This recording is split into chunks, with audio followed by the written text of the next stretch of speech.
Olá, vamos falar sobre outro assunto inerente à propriedade intelectual, que é a proteção de topologia de circuitos integrados.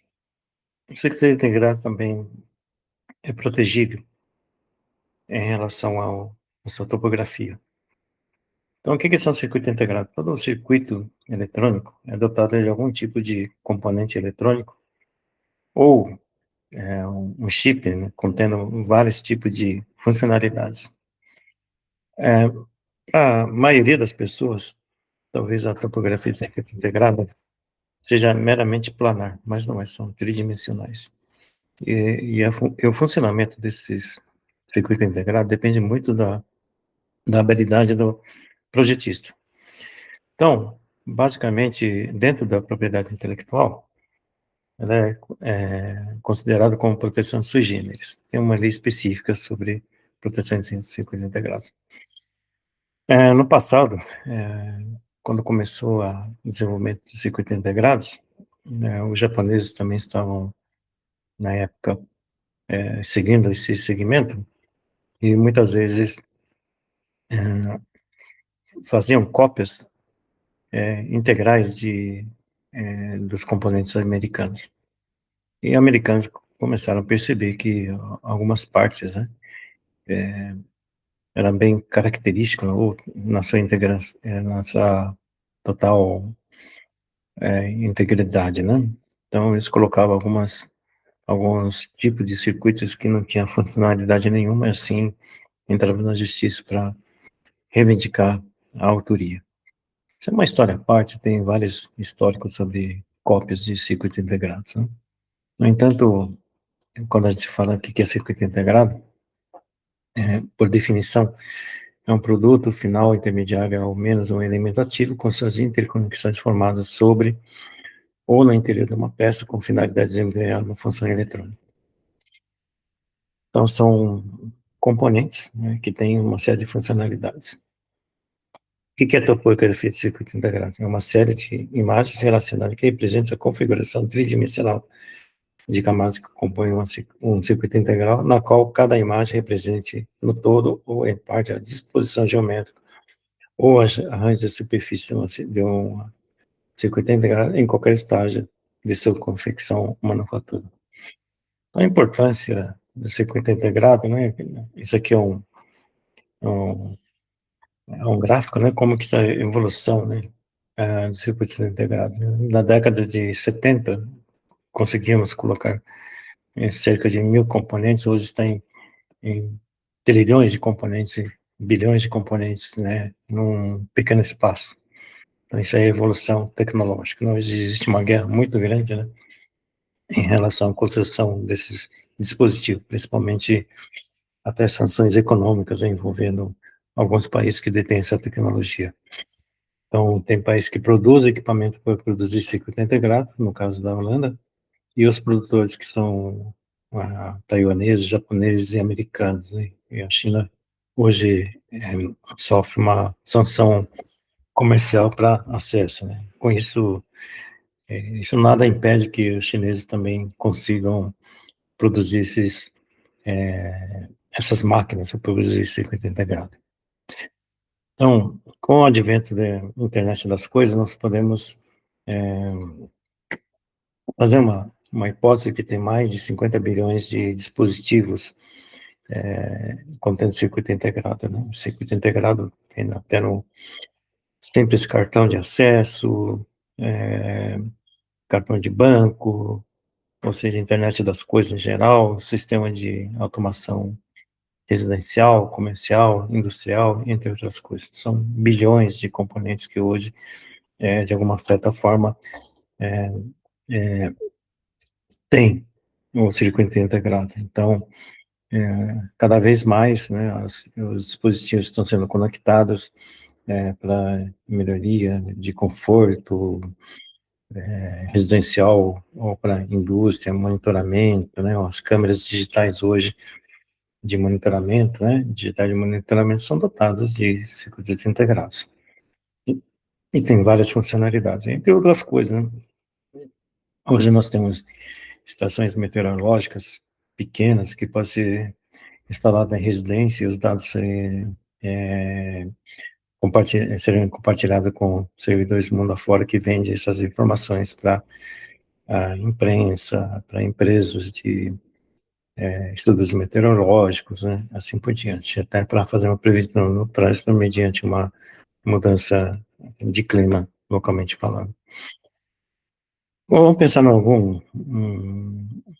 algum bem bastante comum, que são veículos, né? Nós temos uma série de dispositivos agregados a um veículo. Hoje o veículo é um computador com rodinhas, né? Que seja combustão, que seja híbrido ou seja 100% elétrico.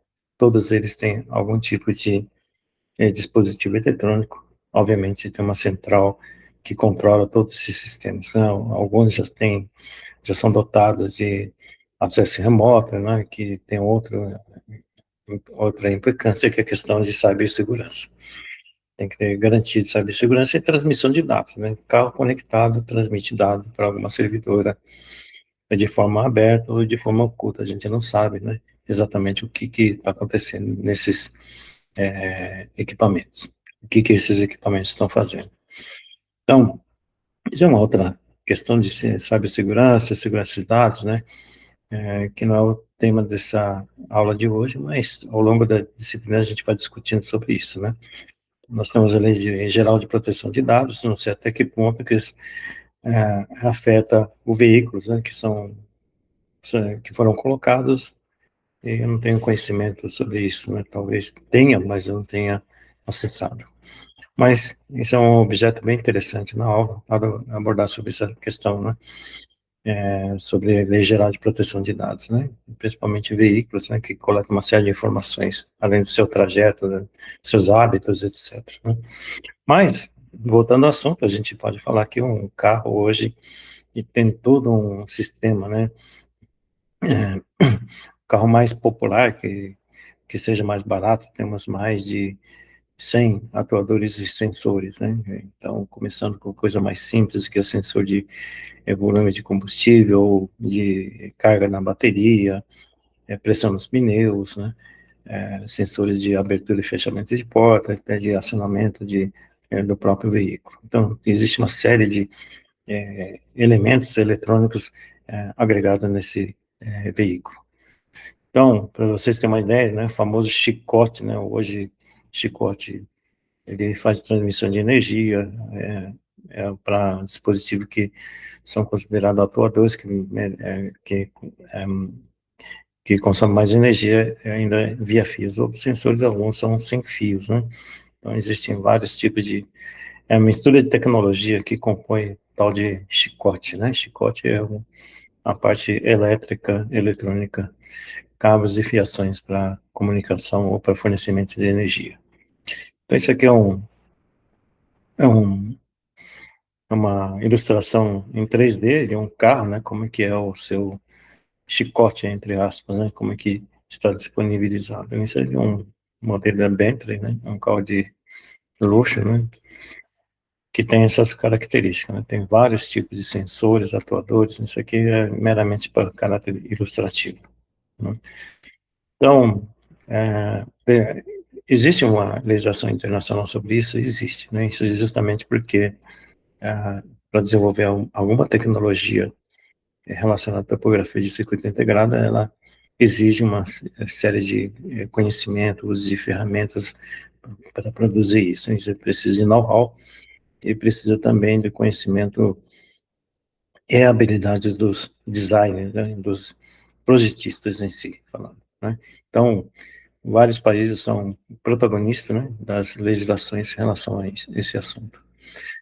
Então, basicamente, a gente tem um tratado de Washington, né, que fala sobre adoção, né, de proteção de circuitos integrados. Basicamente, a gente, a não ser que seja projetista, que seja inscrito aqui no curso, tenha noção do que se trata essa legislação. O Brasil é um dos signatários da Lei de Proteção de Circuitos Integrados e tem uma lei específica sobre isso. Então, circuitos integrados, ela faz parte, toda a parte industrial, né, como que a gente produz. O Brasil não tem uma empresa que produz nacionalmente circuitos integrados, mas um dia poderia protagonizar, né? Então, são uma forma de incentivos para que as empresas produzam e tenham proteções, é, as devidas proteções sobre suas criações de circuito integrado. Então, é justamente isso que nós estamos falando hoje. Existe uma lei sobre proteção de dispositivos de circuito integrados. Obviamente que isso aí também tem envolvimento de patentes, design e outras coisas, né, inerentes, né, ao circuito integrado. Então, aqui no Brasil é considerado como proteção sui generis, o registro tem que ser feito junto ao INPI, tal como registro de software. Então, essa aqui é uma legislação um pouco mais recente em relação à proteção de circuitos integrados. Então, os direitos são basicamente os mesmos das patentes, né? Direito de reproduzir, direito de importar, distribuir, licenciar, entre outras coisas, no âmbito moral e patrimonial. Patrimonial é justamente muito semelhante aos das patentes. Então, essas são as características, né, que têm suas particularidades. É lógico que um circuito integrado também é examinado pelos especialistas, né, para ver em relação à sua novidade, em relação aos outros que existem no mercado. Muitas vezes um circuito integrado tem uma finalidade, né, tem circuitos integrados específicos para inteligência artificial e para processamento de cálculo, né, cada um com uma topologia diferente, né, justamente porque a característica da topografia é justamente a sua eficiência e o consumo de energia, né, ainda mais com a monitorização, pode vir, alguns podem apresentar umas características diferentes dessas topografias. Essas topografias, obviamente que para um determinado tipo de função, cada projetista pode propor o que apresentar melhor desempenho energético em termos de funcionalidade acaba se sobressaindo no mercado. Nem sempre um dispositivo com a mesma funcionalidade tem características internas iguais, é justamente por isso que é feita a proteção. Então, o registro aqui no Brasil, em termos de direito, são de 10 anos, né? Então, isso aí é uma forma de proteção, né, sobre a criação desses dispositivos. Então, o Brasil tem legislação sobre isso, inclusive com uma série de provas, né, sobre a, a criação, e também outros documentos, como declaração de exploração, se houver, nesse caso aqui. Então, existem as questões formais, né, isso aí é feito junto ao INPI, aqui no Brasil acho que a demanda não é tão alta como na China, mas existe essa legislação específica sobre proteção de circuitos integrados. Então, obviamente que tem a parte do pedido, que é a descrição dos elementos que compõem a topografia, como memórias, conversores, etc., né? Então, tem todas essas exigências que têm que ser formalizadas no ato do depósito. Suas funcionalidades, etc., né? Agora, no caso de a criação de topografia de circuito integrado também envolve a parte do processo, né? Como que obtém esses negócios, que é um outro tipo de... Aí sim, né? Entra no campo da patente, né? Isso é um processo extremamente complicado, não é uma coisa trivial, que envolve, além do registro de topografia, existe também a parte do processo, bem como da patente como invenção. Então, aqui no Brasil tem essa forma de proteção, né, passa por todo o processo também, tal como patente, tem exames, né, para ver se não tem anterioridade desses pedidos, né, e tem a parte de descrição. É lógico que documento, quanto mais bem documentado, melhor para ser examinado, e o tempo de exame também é bem menor. É lógico que tem que ver se não existe anterioridade para evitar que a patente seja depositada em duplicidade, que no final gera nulidade do pedido. Então, existe todo um protocolo, que são mais, assim, formais dentro do INPI, e assim pode ser feito a pedido de proteção e também, né, tem todas as leis muito semelhantes à patente em termos de nulidade de patente, com a parte formal, que é falta de pagamento, desistência, renúncia, nulidade, entre outras coisas. Então, praticamente uma legislação muito parecida com que existe já na Lei de Propriedade Industrial. Então, basicamente, os custos, né, são relativamente menores do que uma patente, né? Tem um fluxo um pouco diferenciado, mas cabe aos desenvolvedores se atentar com a questão de proteção de topologias de circuito integrado. Então, isso aí no mundo digital é importante, né? Circuito integrado é um elemento importante para viabilizar o funcionamento de qualquer coisa, né? Se alguém desenvolver algum tipo de circuito integrado para alguma finalidade, tem esse recurso para ser utilizado como uma forma legal de proteção para fins autorais, morais, né?